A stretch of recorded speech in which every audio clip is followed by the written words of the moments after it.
প্রেমিকরা আশেকরা বুদ্ধিমানরা এত কিছু চায় না নির্দিষ্ট করে।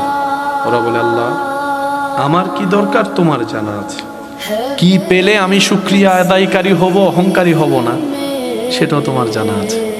আল্লাহ আমাকে অতটুক সম্পদ দিও না যে সম্পদ পেলে তোমাকে ভুলে যাব। আল্লাহ আমাকে তুমি অতটুক সম্পদ দাও যেটা পেলে আমি সচ্ছলতার সাথে ইজ্জতের সাথে পরিবার নিয়ে তোমার দরবারে নামাজের সিজদায় শুকরিয়া আদায় করতে পারো। আল্লাহ আমাকে এমন সম্পদ দিও না যে সম্পদের কারণে আমার সন্তানেরা ছেলে মেয়েরা একজন আরেকজনের দুশমন হয়ে যাবে।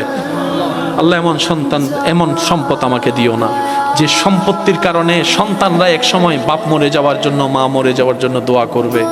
আল্লাহ এমন সম্পদ আমাকে দিও না।